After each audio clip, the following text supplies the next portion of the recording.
ओम नमः श्री भगवते वासुदेवाय। ओम नमः श्री भगवते वासुदेवाय। ओम नमः श्री भगवते वासुदेवाय। ओम नमः श्री भगवते वासुदेवाय। ओम नमः श्री भगवते वासुदेवाय। ओम नमः श्री भगवते वासुदेवाय। ओम नमः श्री भगवते वासुदेवाय। ओम नमः श्री भगवते वासुदेवाय।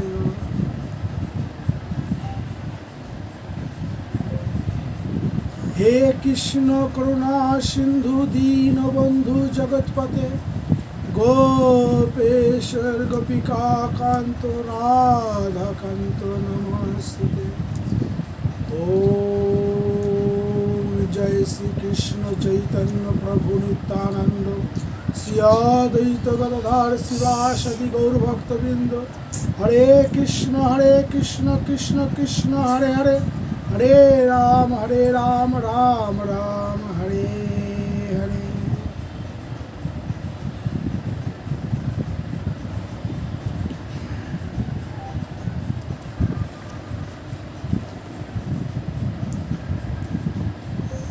आज আমরা আলোচনা করব ধর্ম কি।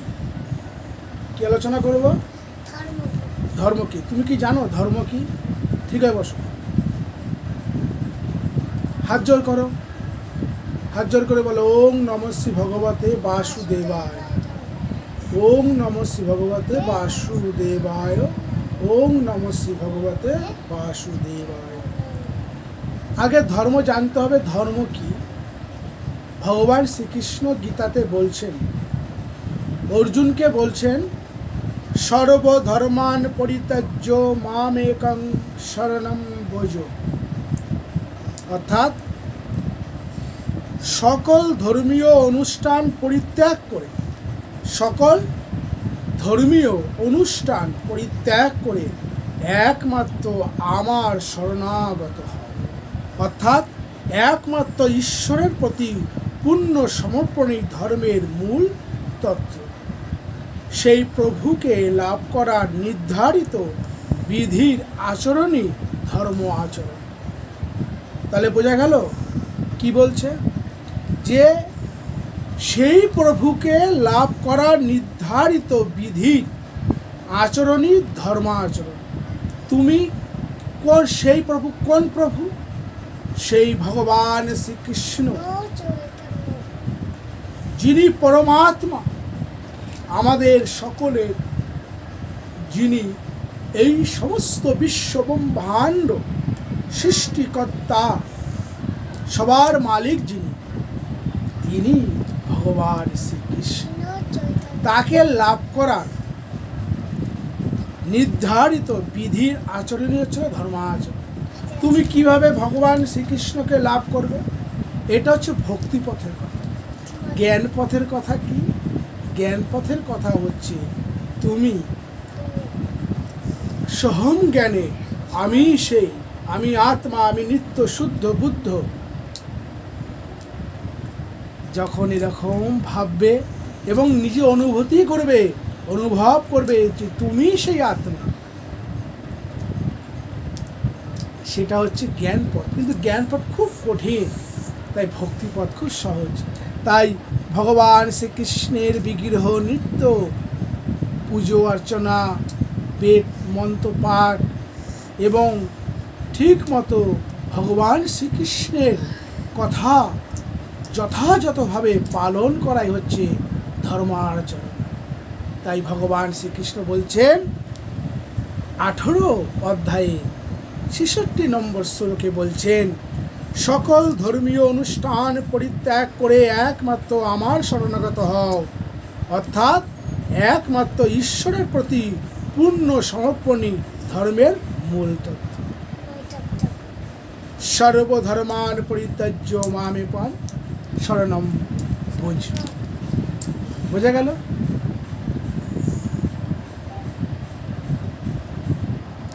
এইবার আমি তোমাকে বলবো অধম কি। অধম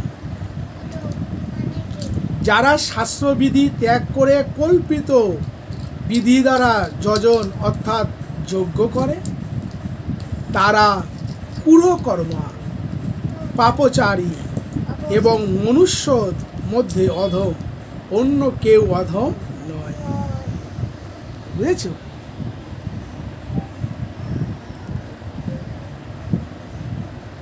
নির্ধারিত বিধি কি?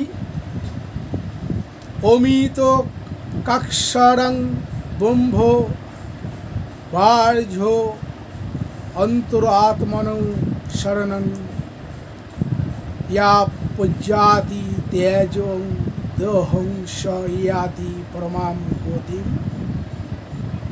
ওম ওম, এই যে ওম মন্ত্র, এই ওম যা অক্ষর ব্রহ্মের পরিচায়ক, এর জপ এবং একমাত্র পরমাত্মাকে অর্থাৎ ভগবান শ্রীকৃষ্ণকে স্মরণ, তত্ত্বদর্শী মহাপুরুষের সংরক্ষণে ধ্যান হয়। তুমি যদি তত্ত্বদর্শী মহাপুরুষের সান্নিধ্যে না থাকতে পারো, তোমার কখনোই ধ্যান হবে না। আর তুমি কি জপ করবে? একমাত্র সেই পরমাত্মাকে জপ করবে। কি দ্বারা? কোন মন্ত্রের দ্বারা? ও মন্ত্রের দ্বারা। এটাই হচ্ছে নির্ধারিত বিধি। বোঝা যাচ্ছে?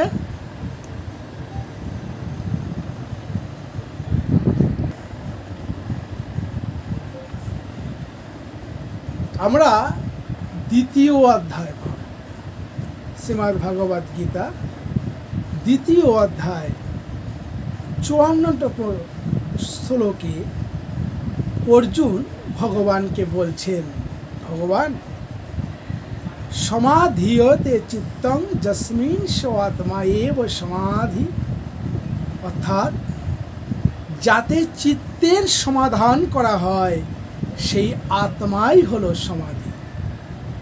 যিনি অনাদি তত্ত্বের সমতুল্য অবস্থা লাভ করে থাকেন তাকেই সমাধিস্থ বলে। অর্জুন জিজ্ঞাসা করলেন, হে কেশব, সমাধিতে স্থিত স্থির বুদ্ধি সম্পন্ন মহাপুরুষের লক্ষণ কি? স্থিতপূর্ব মহাপুরুষ কিভাবে কথা বলেন, কিরূপে অবস্থান করেন, কিরূপেই বা তিনি বিচরণ করেন? অর্জুন 4টি প্রশ্ন করলেন ভগবান শ্রীকৃষ্ণকে স্থিতপ্রজ্ঞের লক্ষণ ব্যক্ত করে বললেন। স্থিতপ্রজ্ঞ কাকে বলছে? যিনি সমাধিস্থ পুরুষ।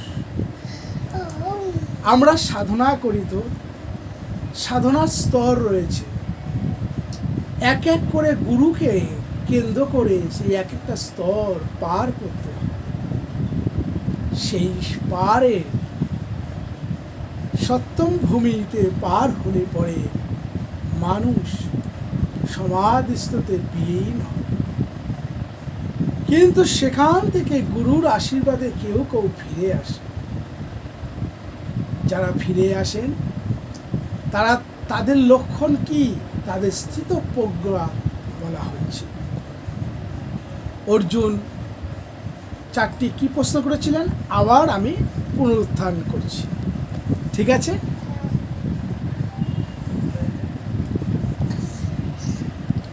অর্জুন বলছেন ভগবান শ্রীকৃষ্ণকে, হে কেশব, সমাধিতে স্থিত স্থির বুদ্ধি সম্পন্ন মহাপুরুষের লক্ষণ কি? যিনি মহাপুরুষ হবেন তার বুদ্ধি স্থির। আমাদের বুদ্ধি চঞ্চল। আমরা কখনো ভাবছি একটু বসে পুজো করব, আবার একটুখানি পরে ভাবছি না গান গাইব, আবার একটুখানি পরে ভাবছি না আমরা বেদ পাঠ শুনবো মহারাজ। এই চঞ্চল মনের অবসান কি করে হবে? সমাধিস্থ। সমাধিস্থ হলে কি হবে?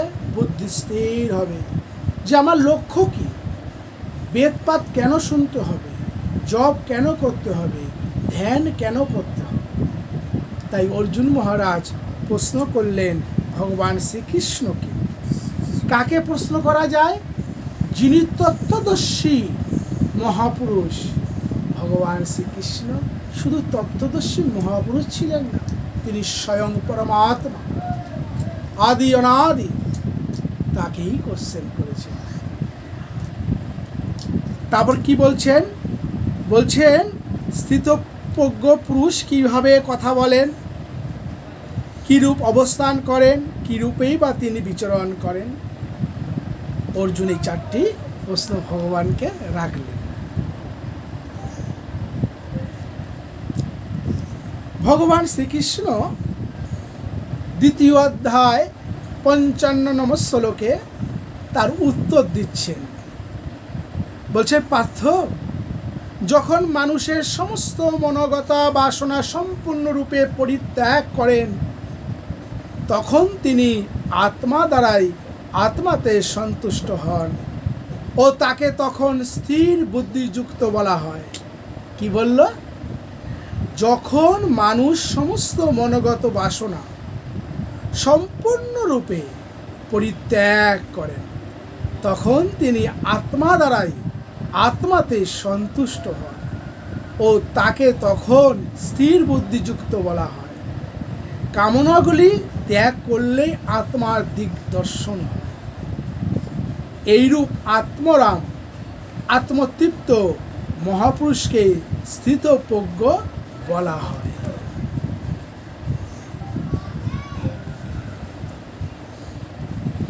দৈহিক, দৈবিক এবং ভৌতিক এই 3 ধরনের দুঃখে যার মন উদ্বিগ্ন হয় না, সুখে নিষ্প্রিয়, যার আসক্তি, ভয় এবং ক্রোধ নাশ হয়েছে, মননশীলতার চরম সীমায় যিনি পৌঁছেছেন, তাকে স্থিতপ্রজ্ঞ বলা হয়। এবার 57 নম্বর শ্লোকে ভগবান আরো সুন্দর করে বলছেন, যে পুরুষ সর্বত্র স্নেহবর্জিত শুভাশুভ প্রাপ্তিতে যিনি আনন্দিত বা দুঃখিত হন না, তার বুদ্ধি স্থির হয়েছে। শুভ পরমাত্মা স্বরূপ এ সংযোগ করে এবং অশুভ প্রকৃতিতে প্রলুব্ধ করে রাখে। কিন্তু স্থিতপ্রজ্ঞ পুরুষ অনুকূল পরিস্থিতিতে আনন্দিত হন না এবং প্রতিকূল পরিস্থিতিতে দুঃখিত হন না, কারণ প্রাপ্ত যোগ্য বস্তু তার থেকে ভিন্ন নেই এবং সেই বিকারগুলিও নেই, সেগুলি পতিত করে দেয়, অর্থাৎ তখন তার সাধনার প্রয়োজন থাকে না। এইরূপ ব্যক্তিকে স্থিতপ্রজ্ঞ বলা হয়।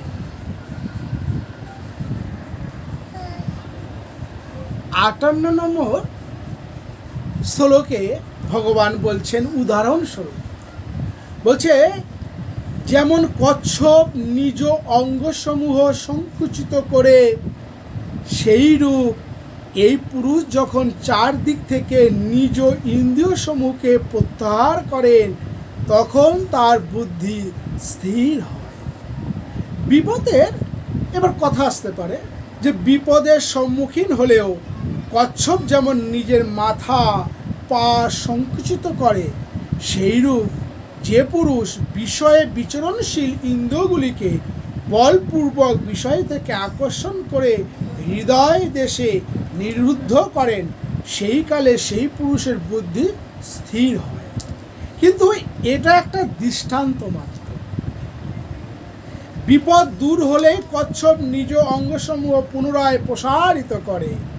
স্থিতপ্রজ্ঞ মহাপুরুষও কি সেই প্রকার বিষয়ে রস নিতে আরম্ভ করেন? এই প্রসঙ্গে ভগবান শ্রীকৃষ্ণ আরও বলছেন। 59 নম্বর শ্লোকে আমরা দেখতে পাবো, বলছেন, ইন্দ্রিয় দ্বারা যে পুরুষগণ বিষয় ভোগ গ্রহণ করেন না, তার বিষয় থেকে নিবৃত্ত হন। তারা বিষয় থেকে নিবৃত্ত হন, কারণ তারা গ্রহণ করেন না, কিন্তু তাদের আসক্তি দূর হয় না, আসক্তি রয়ে যায়। সম্পূর্ণরূপে ইন্দ্রিয় সমূহকে বিষয় থেকে আকর্ষণ করেন যে নিষ্কাম কর্মীগণ, তাদের আসক্তি পরম দ্রষ্টা বা দৃষ্টা। পরম তত্ত্ব পরমাত্মা সাক্ষাৎকার হলে নির্মিত হয়, এছাড়া হয় না। বোঝা যাচ্ছে? মহাপুরুষ কচ্ছপের মতো নিজের ইন্দ্রিয় সমূহকে বিষয়ে লিপ্ত করেন না। ইন্দ্রিয় সমূহ বিষয় থেকে নিবৃত্ত হলে সংস্কার লুপ্ত হয়ে যায়, এদের আত্মপ্রকাশ ঘটে না। নিষ্কাম কর্মযোগের আচরণ করে পরমাত্মার প্রত্যক্ষ দর্শনের সঙ্গে সঙ্গে সেই পুরুষের বিষয় আসক্তি দূর হয়। চিন্তন পথে প্রায় হতকারিতা দেখা যায়। দৃঢ় থেকে ইন্দ্রিয়গুলিকে বিষয় থেকে আকর্ষণ করে নিবৃত্ত হয়ে যান, কিন্তু মনে আসক্তি ও বিষয় চিন্তন লেগেই থাকে। এই আসক্তি পরমাত্মার সাক্ষাৎকার হলে, একমাত্র পরমাত্মার সাক্ষাৎকার হলেই দৃঢ় হয়, তার আগে নয়। বোঝা যাচ্ছে? ভগবান শ্রীকৃষ্ণ বলছেন যে ইন্দ্রিয়ের সাহায্যে যিনি বিষয় গ্রহণ করেন না, সেই পুরুষেরও বিষয় থেকে নিবৃত্তি হয়। কিন্তু সাধন করে মহাপুরুষ পরমাত্মার সাক্ষাৎকার হলে বিষয়গুলির আসক্তিও চলে যায়। অতএব সাক্ষাৎকার যতক্ষণ না হয় ততক্ষণ কর্ম করা উচিত। ইন্দ্রিয়গুলিকে বিষয় থেকে নিবৃত্ত করা অন্তত কঠিন। এর উপরই আলোকপাত করলেন ভগবান শ্রীকৃষ্ণ। বলছেন, হে কুন্তীয়, প্রথম নতশীল ইন্দ্রিয় সমূহ যত্নশীল মেধাবী পুরুষের মনকে বলপূর্বক হরণ করে, বিচলিত করে দেয়। সেই জন্য সেই ইন্দ্রিয়গুলিকে সম্পূর্ণরূপে সংযুক্ত করে যোগযুক্ত এবং সমর্পণের সঙ্গে ভগবান শ্রীকৃষ্ণের, অর্থাৎ আমার আশ্রয়ে এসো। ভগবান শ্রীকৃষ্ণ বলছে, আমার আশ্রয়ে এসো। কারণ যার ইন্দ্রিয় সকল বশীভূত হয়েছে তারই বুদ্ধি স্থির হয়। এখানে ভগবান শ্রীকৃষ্ণ, যোগেশ্বর ভগবান শ্রীকৃষ্ণ সাধনের নিষেধাত্মক অব্যয়গুলির সঙ্গে তার বিষয়াত্মক দিকের ওপর জোর দিলেন। কেবল সংযম ও নিষেধ দ্বারা ইন্দ্রিয়গুলি বশীভূত হয় না। সমর্পণের সঙ্গে ইষ্টচিন্তন অনিবার্য। ইষ্টচিন্তনের অভাবে বিষয় চিন্তন হবে, যার কুপরিণামী শ্রীকৃষ্ণের শব্দেই দেখো। ভগবান শ্রীকৃষ্ণ এবার ৬২ নম্বর শ্লোকে পরিষ্কার বলছেন, বিষয়সমূহ চিন্তন করতে করতে মানুষের সেই সকলে আসক্তি জন্মে। আসক্তি থেকে কামনা জাগে, কামনা পূর্তিতে বাধা পেলে ক্রোধ উৎপন্ন হয়। ক্রোধ থেকে কি হয়? ক্রোধ থেকে মূঢ়ভাব অর্থাৎ অবিবেক উৎপন্ন হয়। নিত্য অনিত্য বস্তুর জ্ঞান থাকে না। অবিবেক থেকে স্মৃতি বিভ্রম হয়।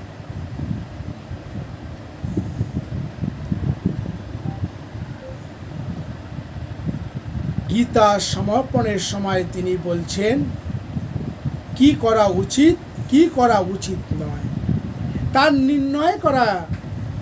স্মৃতি বিভ্রম হলে যোগপরায়ণ বুদ্ধি বিনষ্ট হয়, এবং বুদ্ধি বিনষ্ট হলে এই পুরুষ নিজ শ্রেয় সাধন পথ থেকে বিচ্যুত হয়। এখানে ভগবান শ্রীকৃষ্ণ জোর দিলেন যে বিষয়ের চিন্তন করা উচিত। সাধকের নাম, রূপ, লীলা ও ধামেই কোথাও না কোথাও মনকে নিযুক্ত রাখা উচিত। ভজনে অলসতা করলে মন বিষয়মুখী হবে। বিষয়ের চিন্তন থেকে আসক্তি জন্মে। আসক্তি থেকে সেই বিষয়ের কামনা সাধকের অন্তর্মনে জাগে। কামনার পূর্তিতে ব্যবধান উৎপন্ন হলে ক্রোধ, ক্রোধ থেকে অবিবেক, অবিবেক থেকে স্মৃতি বিভ্রম, এবং স্মৃতি বিভ্রম থেকে বুদ্ধি বিনষ্ট হয়। নিষ্কাম কর্মযজ্ঞে বুদ্ধিযোগও বলা হয়। নিষ্কাম কর্মযোগকে কি বলা হয়? বুদ্ধিযোগ বলা হয়। কারণ বুদ্ধি স্তরে এর বিচার করা উচিত যে কামনাগুলি যেন না জাগে। ফল নেই, কামনা জাগলেই বুদ্ধিযোগ নষ্ট হয়ে যায়। অতএব বিচার আবশ্যক। বিচার শূন্য পুরুষ শ্রেয় সাধন থেকে পতিত হয়, সাধন ক্রম ভঙ্গ হয়, সর্বদা নষ্ট হয় না। কি হয়? ভঙ্গ হয়, কিন্তু নষ্ট হয় না। যেখানে অবরুদ্ধ হয়েছিল ভোগের পর সাধন, সেখান থেকে পুনরায় আরম্ভ হয়। বিষয় অভিমুখ সাধকের এই গতি হয়। স্বাধীন চেতা সাধক কোনো গতি লাভ করেন। স্বাধীন চেতা সাধক কোন গতি লাভ করেন? একে আধার করে ভগবান শ্রীকৃষ্ণ বললেন 64 নম্বর শ্লোকের 2য় অধ্যায়ে আমরা দেখতে পাব, আত্মবিধি প্রাপ্ত প্রত্যক্ষদর্শী মহাপুরুষ রাগ দেশ মুক্ত হয়ে সবশীভূত ইন্দ্রিয় সমূহ দ্বারা বিষয়সমূহে বিচরণ করেন, অন্তঃকরণের নির্মলতা লাভ করেন। তিনি নিজের ভাব ও দৃষ্টিতে অবস্থান করেন। মহাপুরুষের জন্য বিধি নিষেধ থাকে না, তার জন্য অশুভ বলে কিছু থাকে না, যার থেকে তিনি নিজেকে বাঁচিয়ে চলবেন, এবং শুভ বলেও কিছু থাকে না, যা তিনি কামনা করবেন। ভগবানের পূর্ণ কৃপা প্রসাদ ভগবত্তার সঙ্গে সংযুক্ত হলে সেই পুরুষের সর্বদুঃখের অভাব হয়, সংসারের অভাব হয়, এবং সেই প্রসন্নচিত্ত পুরুষের বুদ্ধি শীঘ্রই উত্তম রূপে স্থির হয়। কিন্তু যিনি যোগযুক্ত নন, তার অবস্থার কথা বলবার প্রসঙ্গে ভগবান বলছেন। ভগবান শ্রীকৃষ্ণ বলছেন, যিনি যোগযুক্ত নন, তার অবস্থা কীরকম? যোগ সাধনা শূন্য পুরুষের অন্তঃকরণে সকাম বুদ্ধি থাকে। ওই অযুক্ত ব্যক্তির অন্তঃকরণের ভাবও হয় না। ভাববিহীন পুরুষের শান্তি কোথায়? এইরূপ অশান্ত পুরুষের সুখ কোথায়? যোগ ক্রিয়ার আচরণ করবার পর কিছু অনুভব হলেই ভাব জন্মায়, ভাবনা হলে শান্তি হয় না, এবং অশান্ত পুরুষের সুখ অর্থাৎ শাশ্বত সনাতনের প্রাপ্তি হয় না। ভগবান শ্রীকৃষ্ণ একটা উদাহরণ দিয়ে বলছেন, বায়ু যেমন জলস্থিত নৌকাকে বলপূর্বক গন্তব্যস্থান থেকে দূরে নিয়ে যায়, সেইরূপ বিষয়সমূহে বিচরণশীল ইন্দ্রিয়গুলির মধ্যে সেই ইন্দ্রিয়টিকে মন অনুসরণ করে। সেই একটিমাত্র ইন্দ্রিয়ই ওই অযুক্ত পুরুষের বুদ্ধি হরণ করে। অতএব যোগের আচরণই অনিবার্য। যোগের আচরণ অনিবার্য। ক্রিয়াত্মক আচরণই হলো একমাত্র উপায়। তাই ক্রিয়াত্মক আচরণের ওপর ভগবান শ্রীকৃষ্ণ পুনরায় অর্জুনকে জোর দিলেন। ক্রিয়াত্মক আচরণ কি? ভগবান শ্রীকৃষ্ণ 68 নম্বর শ্লোকের 2য় অধ্যায়ে বলছে। ভালো করে পড়বে, হ্যাঁ? শোনো কি বলছে। হে মহাবাহ, সেই জন্য সেই মহাপুরুষের ইন্দ্রিয় সমূহ বিষয় থেকে সর্বপ্রকারে নির্বৃত হয়েছে, তার বুদ্ধি স্থির হয়। বাহু কার্যক্ষেত্রের প্রতীক। ভগবানকে মহাবাহু এবং অর্জুনকেও মহাবাহু বলা হয়। তিনি হাত পা ব্যতীত সর্বত্র কার্য করেন। তাতে যিনি স্থিতি লাভ করেন অথবা যিনি সেই ভগবত্তার দিকে অগ্রসর হন, তিনিই মহাবাহু। তাহলে মহাবাহু কাকে বলছেন? যিনি স্থিতি লাভ করেন অথবা যিনি সেই ভগবত্তার দিকে অগ্রসর, তিনিই মহাবাহু। ভগবান শ্রীকৃষ্ণ অর্জুন উভয়ই মহাবাহু ছিলেন।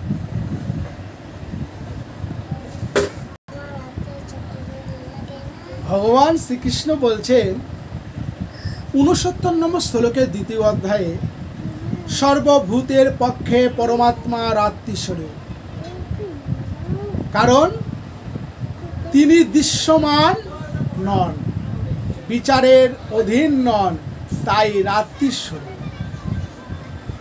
সেই রাত্রিতে পরমাত্মাতে স্থিত সংযমী পুরুষ উত্তম রূপে দেখেন, বিচরণ করেন, জাগ্রত থাকেন, কারণ সেখানে তার প্রবেশ আছে। যোগী ইন্দ্রিয় সমূহের সংযমের দ্বারা তাতে স্থিতি লাভ করেন। যে বিনাশশীল সাংসারিক সুখ ভোগের জন্য ভূতগণ দিন রাত পরিশ্রম করে, যোগীর পক্ষে তা রাত্রিস্বরূপ। যোগীর পক্ষে রাত্রিস্বরূপ। যিনি যোগীর পক্ষে রাত্রিস্বরূপ, যিনি যোগী, পরমার্থ পথে নিরন্তর সজাগ এবং ভৌতিক ইচ্ছা থেকে সর্বদা মুক্ত, তিনি ইষ্টে প্রবেশ লাভ করেন। তিনি এই সংসারেই থাকেন, কিন্তু তার ওপর সংসারের কোনো প্রভাব পড়েন না। মহাপুরুষ কিভাবে অবস্থান করেন এখানে তার বর্ণনা করছেন।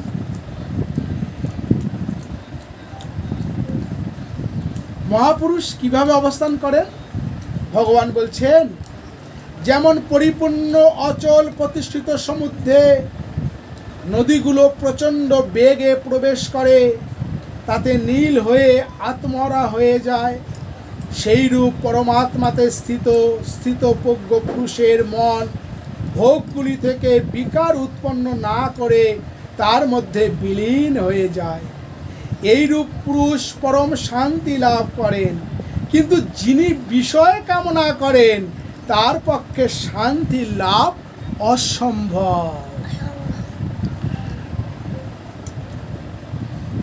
ভয়ঙ্কর বেগে প্রবাহিত নদীগুলির স্রোত ফসল নষ্ট করে, প্রাণীদের হত্যা করে, নগর প্লাবন হাহাকারের সৃষ্টি করে, প্রচণ্ড বেগে সমুদ্রে মিলিত হয়, কিন্তু সমুদ্রে বিক্ষোভের সৃষ্টি করতে পারে না, বরং তাতেই সমাহিত হয়। সেইরূপ স্থিতপ্রজ্ঞ মহাপুরুষের প্রতি বিষয় ভোগ ততটা বেগেই আসে, কিন্তু সমাহিত হয়ে যায়। ওই মহাপুরুষের অন্তরে শুভ অথবা অশুভ কোনো সংস্কার উৎপন্ন করতে পারে না। যোগীর কর্ম অশুক্ল ও অকৃষ্ণ হয়, কেননা যে চিত্তে সংস্কার উৎপন্ন হতো তা নিরুদ্ধ এবং বিলীন হয়ে গেছে, এর সঙ্গেই ভগবত্তার স্থিতি লাভ হয়েছে। এখন সংস্কার জন্মাবে কোথায়? এই একটি শ্লোকেই ভগবান শ্রীকৃষ্ণ অর্জুনের কয়েকটি জিজ্ঞাসার সমাধান করে দিলেন। তার জিজ্ঞাসা কি ছিল? অর্জুনের জিজ্ঞাসা কি ছিল? স্থিতপ্রজ্ঞ মহাপুরুষের লক্ষণ কি? কিভাবে কথা বলেন, অবস্থান করেন, বিচরণ করেন? ভগবান শ্রীকৃষ্ণ একটা বাক্যে উত্তর দিলেন যে তিনি সমুদ্রব্রত হন।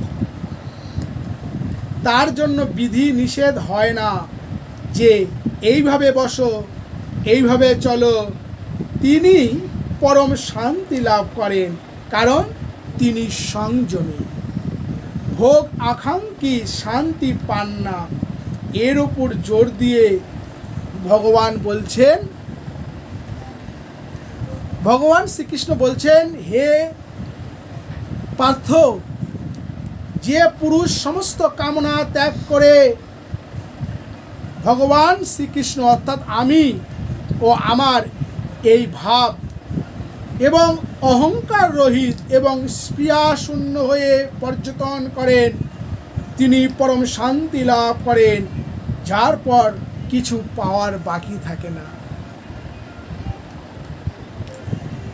হে পার্থ, উপযুক্ত অবস্থায় ব্রহ্মপ্রাপ্ত পুরুষের স্থিতি সমুদ্রবৎ সেই মহাপুরুষের বিষয়সমূহ নদীগুলির মতো বিলীন হয়ে যায়। তিনি পূর্ণ সংযমী এবং প্রত্যক্ষত পরম আত্মাদর্শী হন। কেবল অহং ব্রহ্মাস্মি পড়ে নিলে বা কণ্ঠস্থ করে নিলেই এই স্থিতি লাভ হয় না, সাধন করলে তবেই লাভ হয়। এইরূপ মহাপুরুষ ব্রহ্মনিষ্ঠাতে স্থিত থেকে অন্তিম সময়েও ব্রহ্মানন্দ লাভ করেন। হরে কৃষ্ণ কৃষ্ণ কৃষ্ণ হরে হরে, হরে রাম রাম রাম হরে হরে।